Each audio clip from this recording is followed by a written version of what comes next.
Praise the Lord. இயேசு கிறிஸ்துவின் நாமத்தினாலே யாவருக்கும் ஸ்தோத்திரங்கள். தனிமை சில நேரங்களில் நமக்கு எல்லாம் இருக்கும், எல்லாரும் இருப்பாங்க, எல்லா சூழ்நிலைகளும் நன்றாகவே சாதகமாகவே இருக்கும். ஆனாலும் சில நேரங்களில் நம்ம தனிமையாக ரொம்ப ஒரு தனிமையாக லோன்லியாக இருக்கிற மாதிரி நம்ம ஃபீல் பண்ணுவோம். அந்த நேரத்தில் சில நேரங்களில் பார்த்தீங்கன்னா நமக்கே அறியாமல் கோபம் வரும், காரணமே இல்லாமல் அழுக வரும், காரணமே இல்லாமல் துக்கமாக இருக்கும், காரணமே இல்லாமல் எரிச்சலாக இருப்போம். ஏன்னு நமக்கு தெரியவே தெரியாது. அது ஒருவேளை பல நாள் சின்ன சின்ன சின்ன விஷயங்கள் இருதயத்தில் சேர்ந்து ஒரு நாள் ஒன்றாகி அது துக்கத்துக்கு வருகிறதா என்பது கூட தெரியாது. ஆனால் பாருங்க, இந்த யோபு எடுத்துக்கொண்டீங்கன்னா அவன் நல்லா இருக்கும்போது நிறைய பேர் அவனை தேடி வந்தாங்க. அவன் சொந்த பந்தங்கள் வந்தாங்க, அக்கா தம்பி தங்கச்சிங்க வந்தாங்க, அக்கம் பக்கத்தினர் வந்தாங்க, எல்லாரும் வேலைக்காரர் வேலைக்காரிகள் எல்லாம் அவனை சூழ்ந்து இருந்தாங்க, எல்லாம் சந்தோஷமா இருந்தாங்க. ஆனா அவனுக்கு என்று ஒரு சூழ்நிலை, ஒரு பரிதபிக்கக்கூடியதான ஒரு சூழ்நிலை வந்த உடனே எல்லாரும் அவனை விட்டு போய்விட்டார்கள். பிள்ளைகள் இறந்து போனார்கள், சொத்துக்களை இழந்தான், மிருக ஜீவன்களை இழந்தான், நிலங்களை இழந்தான், எல்லாவற்றையும் இழந்து தனிமையில நிக்கிறான். எல்லாரும் யாரும் விசாரிக்கல, யாரும் எதுவுமே பண்ணல. ஏதோ கடைசியில ஒரு 3 நண்பர்கள் அவர்களுமே என்ன பண்ணாங்க, உதவி செய்கிறேங்கிற பேர்ல உபத்திரவமா தான் வந்தாங்க. தேவையில்லாத வார்த்தைகளை அழைப்பி அவன் இருதயத்தை இன்னமும் என்ன பண்ணாங்க, துக்கப்படுத்துகிறவர்களா தான் காணப்பட்டாங்க.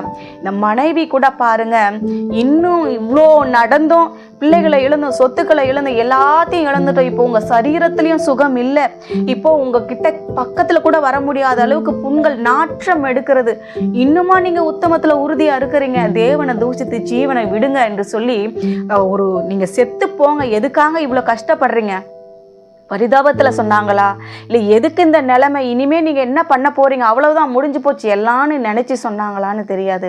ஆனா அவங்க சொல்றாங்க பாத்தீங்களா, ஒரு மனைவி பக்கத்துல இருந்து சொல்றாங்க பாத்தீங்களா, நீங்க என்ன பண்ணுங்க, தேவனை தூஷித்து என்ன பண்ணுங்க, தயவு செஞ்சு செத்து போங்க என்று தன் கணவரிடம் யோபுவிடம் சொல்லுகிற அந்த வார்த்தைகளை கூட நம்ம கேட்கிறோம். ஆனா அந்த நேரத்துல கூட யோபு என்ன பண்ணல, கர்த்தர் கொடுத்தாரு, கர்த்தர் எடுத்தார், அவர் தானே கொடுத்தாரு, அவரே எடுத்துக்கிட்டாரு, இதுக்கு ஏமா நம்ம கவலைப்படணும் மாதிரி தானே அவருடைய வார்த்தைகள் எல்லாம் இருந்தது. கோபமும் படல, எரிச்சல் அடையில. அவர் நம்மளா இருந்தா என்ன பண்ணிருப்போம், அப்படிப்பட்ட சூழ்நிலைகள்ல நானே இங்க கஷ்டத்துல இருக்கிறேன், நீ வேற இன்னும் கொஞ்சம் எரிச்சலை கலப்பாத, தூரப்போ, அப்படிதானே நம்ம சொல்லுவோம்.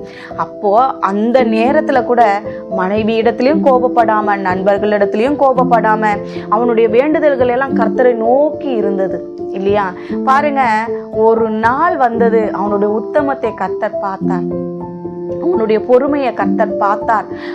அவனை விட்டு எவ்வளோ ஜனங்கள் எல்லாரும் நல்லா இருக்கும்போது கூட இருந்தவங்க இன்றைக்கு ஒன்றும் இல்லைன்னவனே எல்லாம் விட்டு ஓடி போயிட்டாங்க. யாரும் பக்கத்துல இல்லை, எதுவுமே இல்லை, தனித்து அவன் மட்டும் நிற்கிறான்.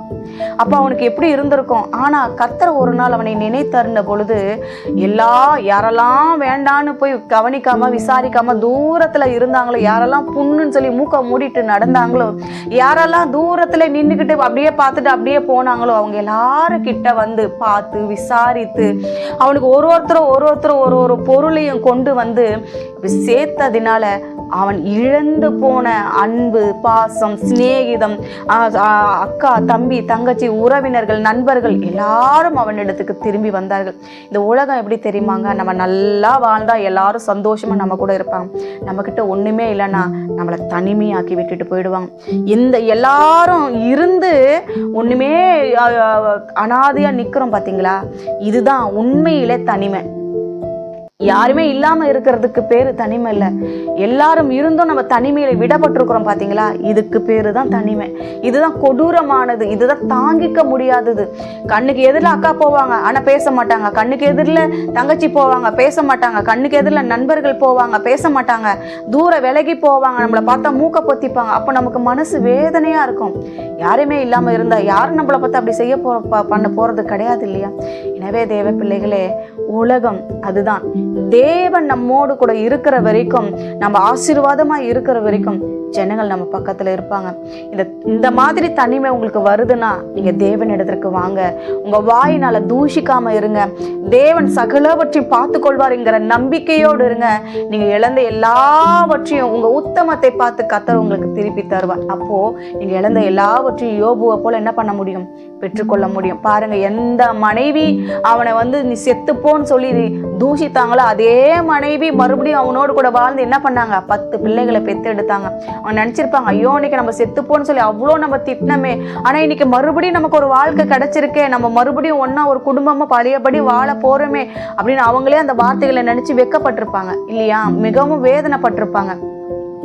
ஒரு நாள் உன் சத்துருக்கள் தனி குனிவாங்க, ஒரு நாள் உன் சத்துருக்கள் உன் வாசற்படியில குனிவாங்க, ஒரு நாள் உன்னை விட்டு தூரம் மூக்க பொத்திட்டு போன அத்தனை பேரும் உன்னிடத்துல என்ன பண்ணுவாங்க, பேசி சந்தோஷமா இருப்பாங்க. இது கர்த்தரால மட்டும்தான் செய்ய முடியும், எந்த மனுஷனாலையும் செய்ய முடியாது. கர்த்தரிடத்துல வாங்க, ஆசீர்வாதத்தை பெற்றுக்கொள்ளுங்க. ஜெபிக்கலாமா? நல்ல தகப்பனே, இந்த வேலைக்காக நன்றி செலுத்துகிறோம் ராஜா. தனிமையா எத்தனை பேர் இருக்கிறார்களோ அத்தனை பேரோட நீங்க பேசுங்க. இந்த தனிமை என்ற அந்த சூழ்நிலைகளை அவர்களை விட்டு விரட்டி அடிக்கும்படியாக அப்பா, அவங்க இழந்து போன சகலவற்றை அவங்களுக்கு திரும்ப தரும்படியாக உங்க கரத்துல ஒப்பு கொடுக்கிறோம். அந்த வேதனை வலிகள் எல்லாம் மாறட்டும், பழி சொற்கள் மாறட்டும், தனிமை மாறட்டும். தேவ கரம் கூட இருக்கட்டும், நீர் கூட இருந்து விசாரித்து ஆசீர்வதிக்கும்படியா இயேசுவின் நாமத்துல ஜெபிக்கிறோம் பிதாவே, ஆமென்.